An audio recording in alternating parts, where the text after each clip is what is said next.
kudune damkar iki. Lah iki kudune damkar, nek ora damkar ya ora iso no. Few moments later.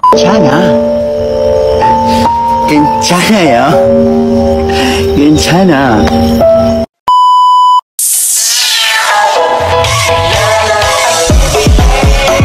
Salah.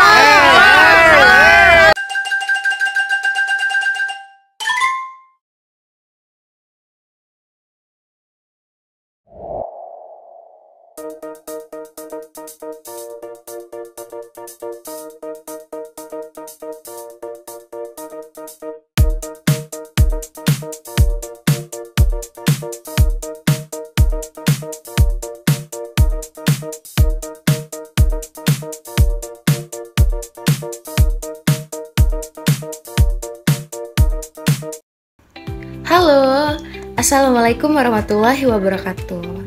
Perjalanan sukses itu dimulai dari langkah yang kecil. Mengutip dari kata-kata Anthony Robbins, perjalanan yang mustahil itu adalah perjalanan yang tidak akan pernah dimulai. Baiklah teman-teman, di sini dalam rangka tugas mandiri dari mata kuliah Bahasa Indonesia, yang terhormat dosen pengampu Bapak Imam Tazali MPD, dan saya sendiri Devi Nabila dengan NIM 152300742 dari kelas 15 3B03 Program Studi Informatika Fakultas Teknik dan Informatika dari kampus Tangerang. Dalam artikel populer yang saya angkat adalah tema mewujudkan Indonesia anti korupsi, langkah menuju masa depan yang bersih dan berkelanjutan. Korupsi telah menjadi permasalahan kompleks yang mengakar dalam masyarakat di Indonesia. Praktik ini tidak hanya merugikan negara secara finansial, tetapi juga menghambat pembangunan, merusak kepercayaan publik, dan memperlebar kesenjangan sosial.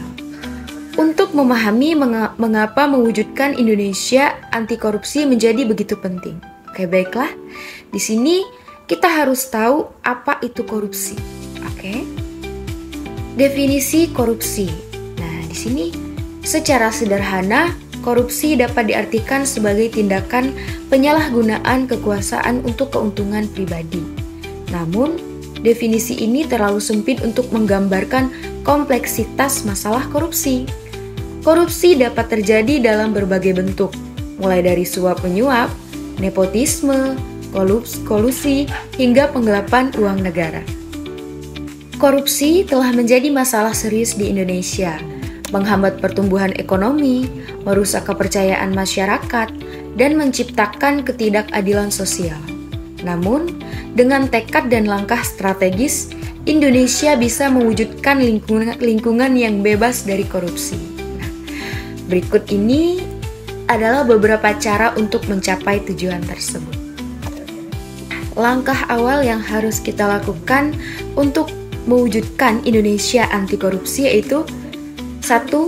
Pendidikan anti korupsi sejak dini. Nah, pendidikan memainkan peran kunci dalam membentuk karakter dan sikap generasi. Memperkenalkan materi anti korupsi di sekolah-sekolah, baik dari tingkat dasar hingga perguruan tinggi, akan membantu meningkatkan kesadaran masyarakat tentang dampak negatif korupsi.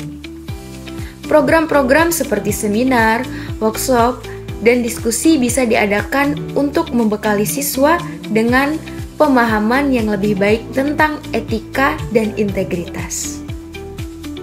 Kemudian, langkah kedua yang dapat kita lakukan adalah penguatan lembaga penegak hukum.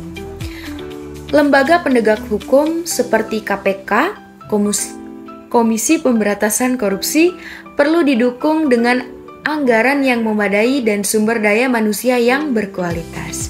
Transparansi dalam proses penyelidikan dan penutupan juga harus ditingkatkan. Masyarakat perlu melihat bahwa tindakan tegas terhadap perilaku korupsi bukan hanya sekedar janji, tetapi nyata dan berkelanjutan. Kemudian, langkah ketiganya adalah penerapan teknologi dalam pengawasan.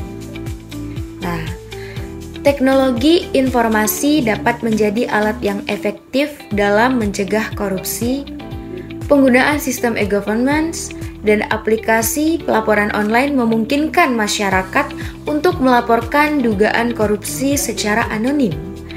Dengan transparansi yang lebih besar dalam pengelolaan anggaran publik, diharapkan praktik korupsi dapat diminimalisir.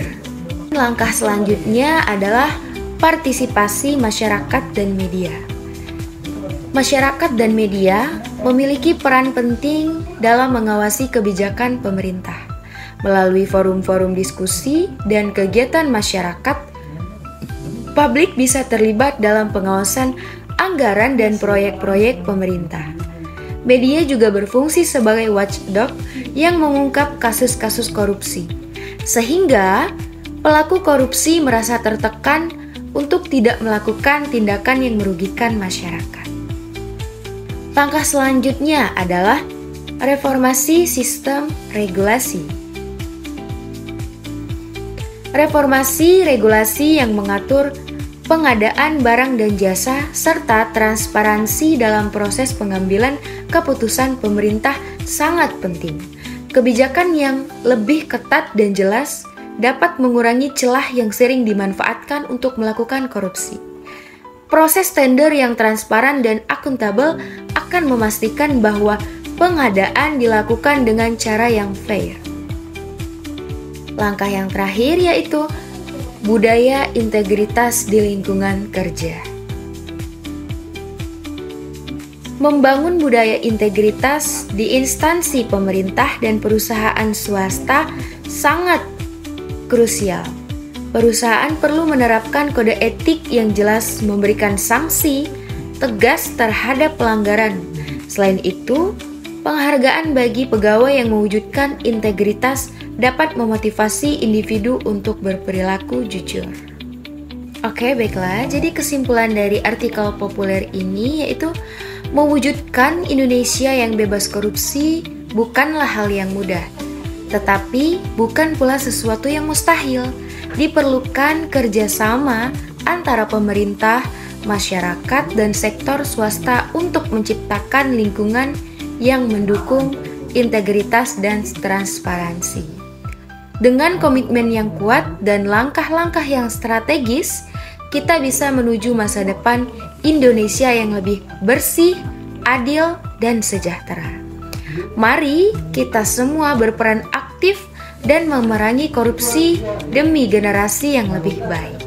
Sebelum video presentasi artikel populer ini berakhir, ada sebuah kata-kata motivasi untuk kita, yaitu jangan tanyakan apa yang negara berikan kepadamu, tapi tanyakan apa yang kamu berikan untuk negara Indonesia ini.